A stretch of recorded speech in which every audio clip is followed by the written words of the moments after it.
जिनका सगर मेरा था।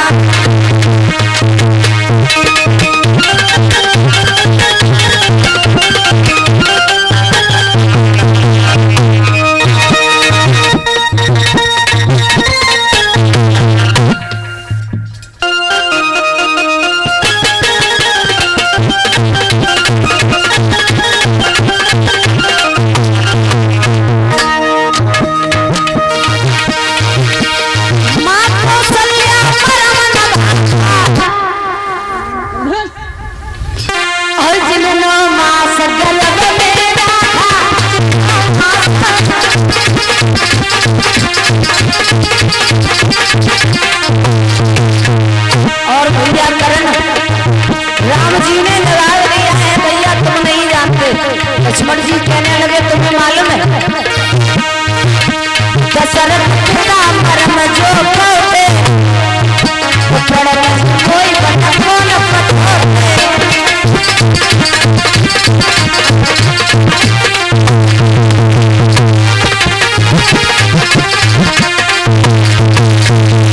जवाब दिया तुम पागल हो गए हो।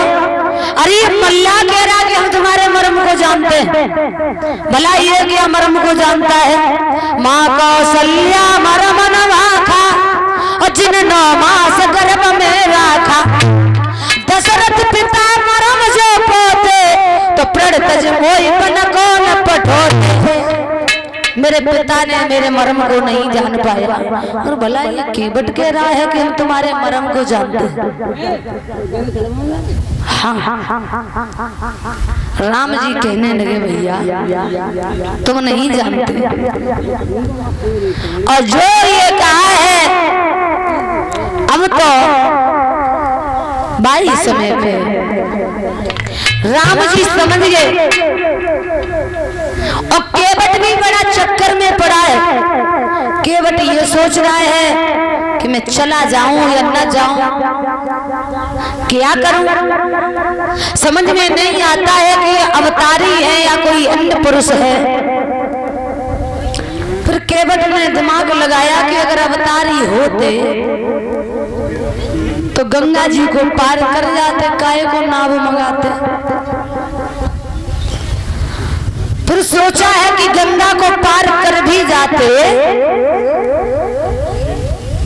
तो क्या मुसीबत यह है कि साथ में लक्ष्मण भैया है और सीता मैया है।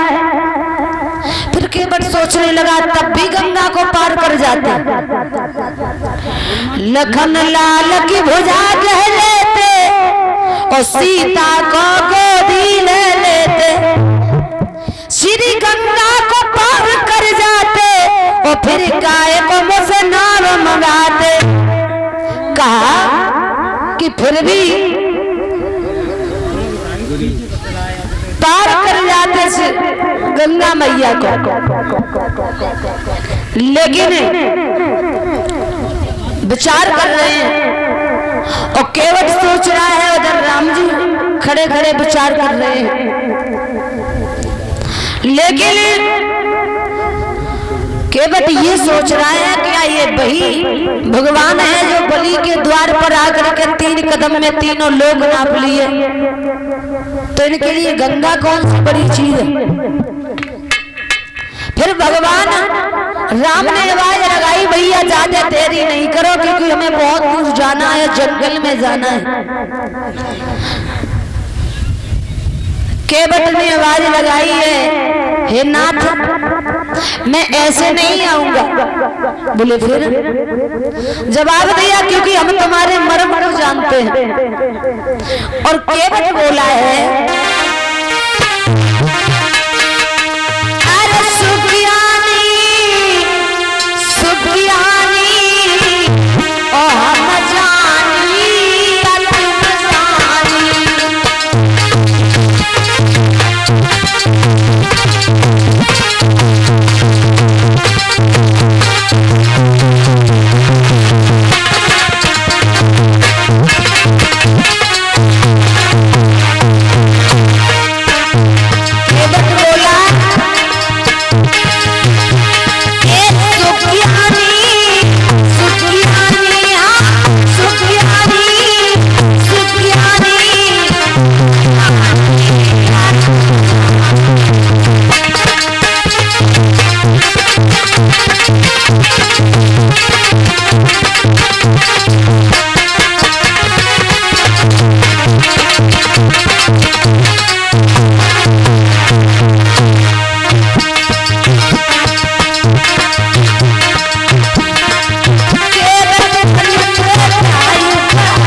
जो ये आवाज लगाई अब तो केवट बिल्कुल खामोश है।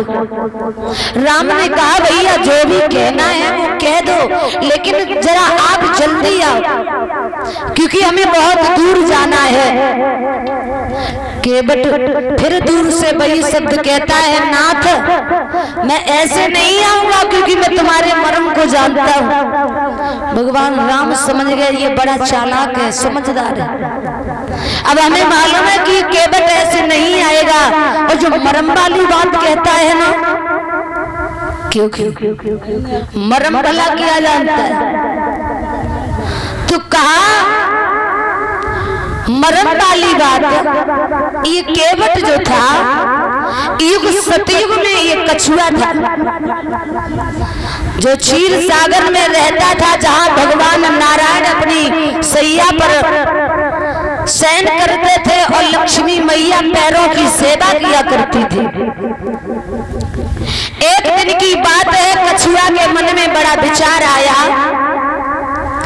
और सोचा है उस कछुआ ने कि लाओ हम भगवान के पास रहते हैं और हमने कभी भगवान के चरणों की सेवा नहीं कर पाई, तो भगवान के चरण स्पर्श करने को वो कछुआ जो था आज आगे को जैसे ही बढ़ा है, भगवान के चरण स्पर्श करने के लिए जैसे ही आगे बढ़ता है तो शेषनाग जो थे ना वो फुसकार लगा देते हैं, कछुआ फिर गिर जाता है। पुनः कोशिश करता रहा लेकिन शेषनाग ने भगवान के चरण स्पर्श करने नहीं दिए। यहाँ तक हुआ कि भगवान के चरण स्पर्श करने की वजह आज उस कछुआ का प्राणांत हो गया और उसने अंत समय में कहा है कि आज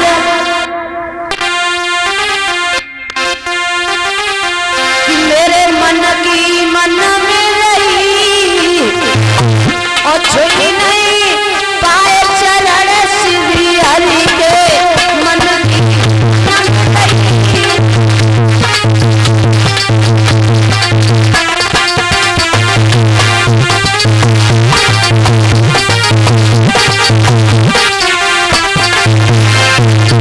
जवाब दिया है भगवान के चरण नहीं छू पाए, लेकिन भगवान ने से ये आशीर्वाद दिया है और वचन दिया, हे कछुआ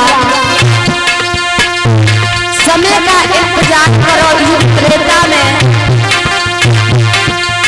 केवट बन त्रेता युग माई।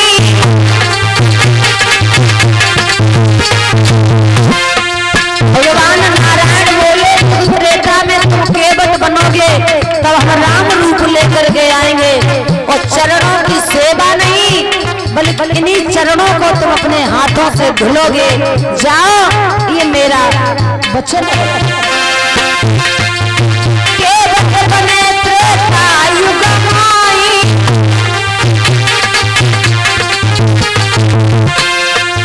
बन के आए तेरे भाई।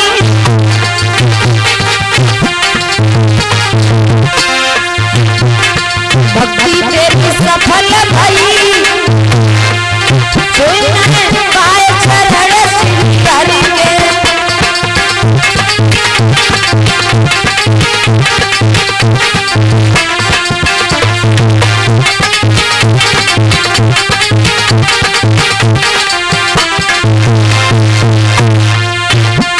ये दिल की दिल में नहीं कोई नहीं पाए चरण श्री हरि के मन।